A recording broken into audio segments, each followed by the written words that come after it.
So what are you looking for in the debate with Kamala Harris? I don't feel good about it at all. He'll be bellowing at her. The mics will be off. You won't hear that.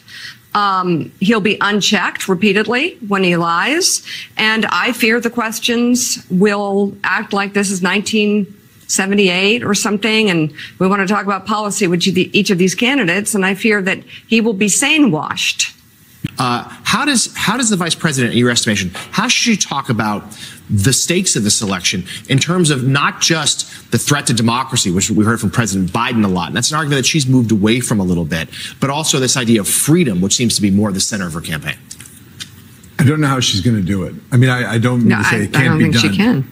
I'm not saying it can't be done, but I think it's very tricky. And one of the things, obviously, we've seen from her in her thus far very successful general election campaign, since she's become the de facto and then the nominee of the party, is she has shifted away to some extent from Biden's framing of the Trump democracy. That has not been as central. The threat to democracy that Trump poses, she has shifted towards a more forward-looking rather than a backward-looking argument. When I say backward looking, I don't mean to say it's wrong. It was the wrong argument on Biden's part, but she has, as you said, Jonathan, she has focused freedom rather than democracy. Those two things are obviously go hand in hand.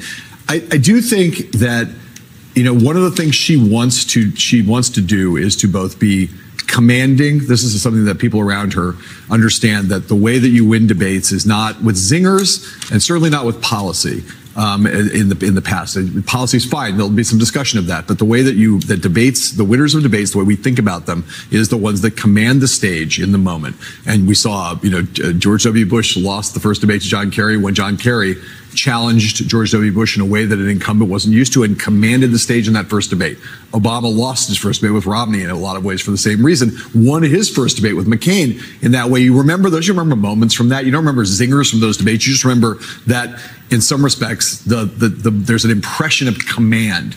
And part of her job out here is going to be to try to balance all these things of holding Trump accountable while also kind of rising above and sort of saying, this is the failed politics of the past. This is this man, we're done with him. We're over. To be kind of have a light touch about it, but a light touch that also has a certain kind of gravitas. That's a very tricky thing to do. And the last thing I will say is this, which is, it goes back to this moderator question. I have read, I can't tell you how many stories I've read in the last few days, and to Claire's point, about how this debate is all about Kamala Harris. There's a New York Times piece like this, a lot of stories where it's all about her, because she is, and this is fair, this part of it is fair, she is not as known a quantity as Donald Trump. There are a lot of Americans in these polls who say they don't know enough about her. They want to know more about her. That is an enormous opportunity for her. It's an enormous opportunity for her to have a game-changing debate if she can allay some people's concerns, fill in blank spots, do all that kind of work. But from the moderator standpoint, you have to be able to ask questions that allow her to do that, challenge her in that area, because that is the central questions. The central questions about her, while then focusing on the central questions, as we were talking about earlier on the show, about Donald Trump, which is all of these things that he has done, has been saying just up in these last couple of weeks, jailing political opponents, all the authoritarian things that he's been saying in these recent days. You have to be able to do two things at once. I think these journalists, a good moderator, can do that, but you can't make the debate about Harris or make the debate about Trump. You have to make the debate about what the central questions are facing both candidates. That, I think, is the big challenge for these two moderators tomorrow night. Yeah, Joe, Mika, to Heilman's point, that New York Times Siena College poll that we talked about at the top of the show does suggest that 28% of likely voters simply want to know more about Harris. They need to know more about her as a person, but her policy issues. And that's fair. She is newer to the stage. People know what they need to know about Donald Trump, but Heilman's right. It can't just be about her. I know she's the fresh face. In many ways, that's an advantage for Democrats, that she is new, she's changed. But the moderators can't just focus on her as the shiny object. They've got to spend time drilling down on Trump's words, his recent words at that.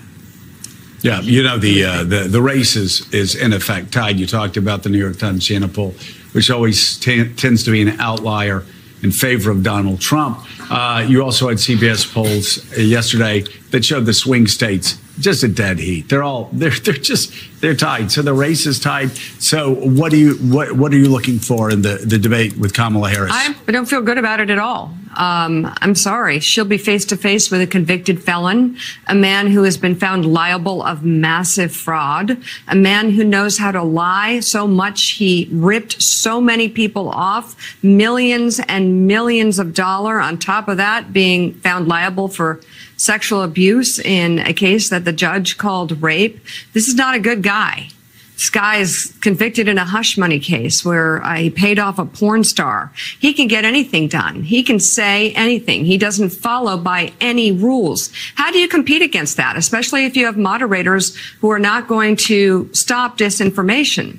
So you've got this waterfall coming at you, fire hose of falsehoods, and he'll say anything.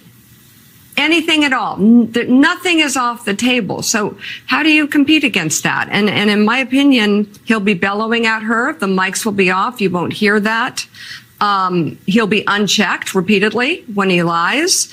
And I fear the questions will act like this is 1978 or something. And we want to talk about policy with each of these candidates. And I fear that he will be sane-washed by the media. 1996. Mr. Mussolini. 96. Tell us your trade embargo with Luxembourg. Tell us, Mr. Mussolini, what say you about that? The Italian radio announcer asked.